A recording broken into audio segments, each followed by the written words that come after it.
Hey, how's it going? My name is Wes. Welcome back to chapter number 2 of this online Spanish course. In today's lesson, we are going to look at the final part of our vocabulary lesson called El Restaurante. So far, we have learned how to make a reservation, how to ask for the menu, and some items on the menu also. And in today's final part, we will look at some more helpful words and phrases. So without further ado, let's get into it. Alright, so the first phrase of today, and again, all of these words and phrases that we will go over today, you don't need to learn all of them. Simply just pick the ones that you think are helpful to you. Alright, so the first phrase is, what are you going to order? And in Spanish this is, ¿Qué vas a pedir? ¿Qué vas a pedir?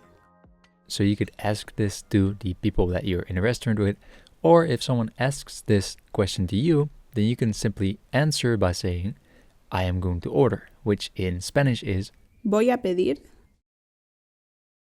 Voy a pedir. so voy a, it means I'm going to, and pedir means order. So for example, voy a pedir la ensalada, which means I am going to order the salad. And talking about foods, I actually want to go over some popular items that you will come across in a restaurant. And the first one is the olive oil. In Spanish this is El aceite de oliva. El aceite de oliva. the olive oil. Or if you're more of a vinegar type of person, then you can say the vinegar, which is El vinagre. El vinagre. and then for the sweet tooths among us, we have the sugar, which is El azúcar. El azúcar.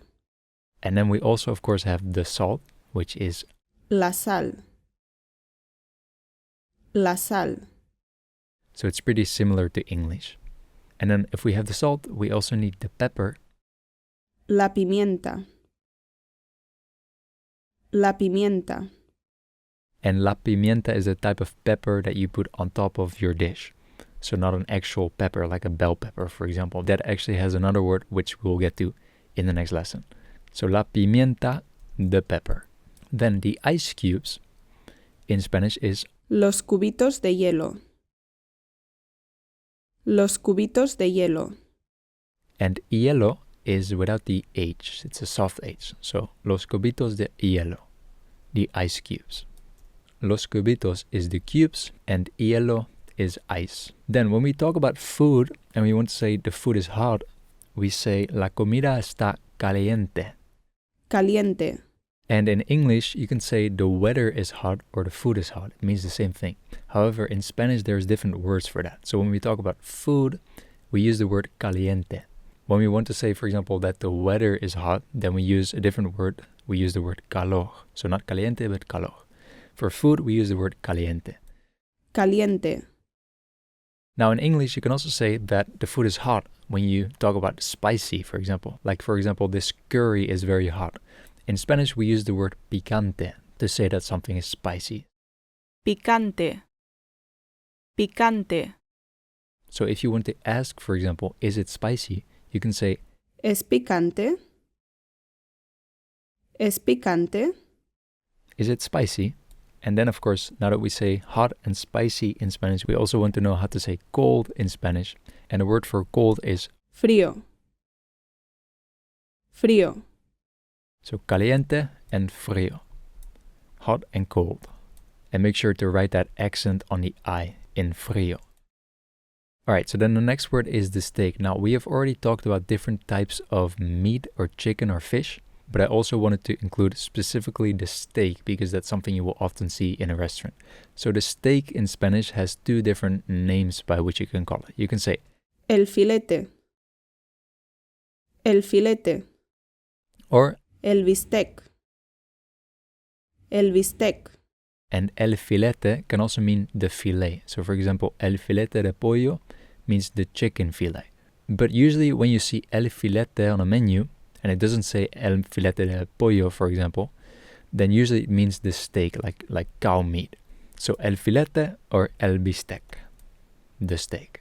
Alright, then if you decide to order a steak, then usually they will ask you how you would like to have it cooked. Now, medium cooked in Spanish, again you can say it in two different ways, is either Al punto.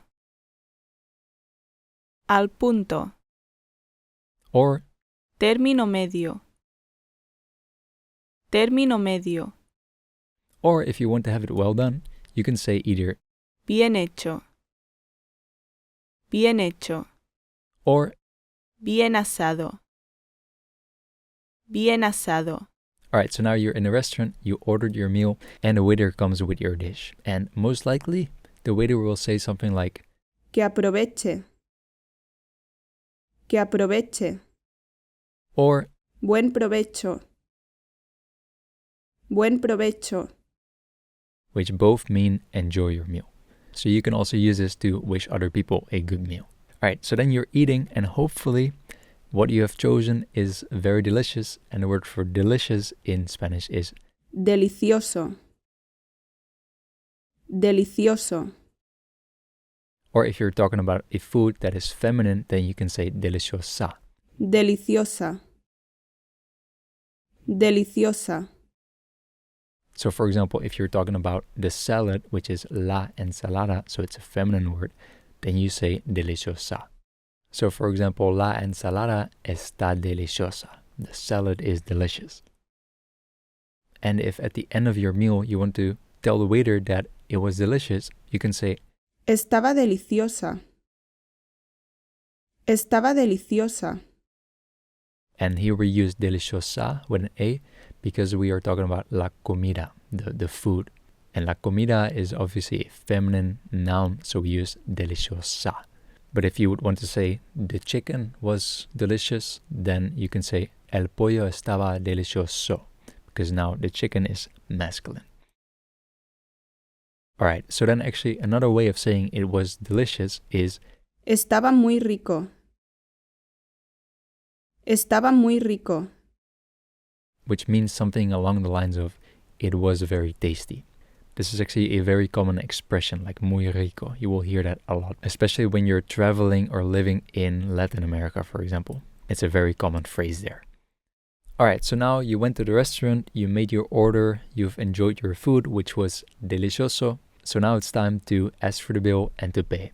And there's a couple of ways in which you can ask for the bill. One phrase that you can use is Para pagar. Para pagar. which literally means to pay. But this is actually a very common expression or a sentence that you can use to ask for the bill. You can just raise your hand, for example, and say, Para pagar. which means to pay please. So you don't need to say, I would like to pay please. You can just say, to pay please. That's totally normal to do that in Spanish. Or another way of asking for the bill is to say, the bill please. La cuenta, por favor. La cuenta, por favor. So la cuenta is the bill. La cuenta. La cuenta. Alright, so then once the waiter comes with the bill or you're ready to pay, you could, if you enjoyed the food and the service, you could leave a tip. And a tip in Spanish is called una propina. Una propina. Una propina. Or if you're paying with cash and you want them to keep the change, you could say quédate el cambio. Quédate el cambio. Quédate el cambio. Keep the change. Or if you want to round up your bill, for example, to 30 euros, you could also say something like 30 euros está bien. 30 euros está bien. 30 euros is fine.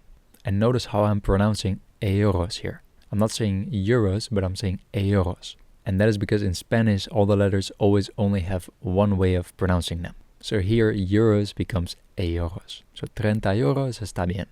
30 euros is fine. Alright, so then you paid, or you run away very fast. And then perhaps what I always like to do before I exit a restaurant is to say thank you for your service to the waiter or to the chef or to whoever helped me. And in Spanish, this would be Gracias por su servicio. Gracias por su servicio. thank you for your service. Or you can also just simply say Muchas gracias. Muchas gracias. which, as we learned before, means thanks a lot. And then when you exit the restaurant, you'll probably hear something like Que tengan buen día. Que tengan buen día. which means have a good day. Or if it's already late because you went out for dinner, then most likely they will say something like buenas noches, which, as we learned before, means good night. Buenas noches. Buenas noches. So que tengan buen día or buenas noches. Alright, and that's actually it for this last part of our vocabulary lesson called The Restaurant. Now, as always, there is a reference PDF file available for you that you can download to have all of the words of today's lesson available in just one single PDF file. And now, because this is chapter number 2, you should be able to see a download link somewhere in the description of this video or attached as a separate file next to this video. Alright, and that's it for this video. Thank you so much for watching. As always, I hope that this was helpful to you. I hope that you got something out of this. If you have any questions, please let me know. For now, I'm going to say goodbye, and I hope to see you in the next one. Adios.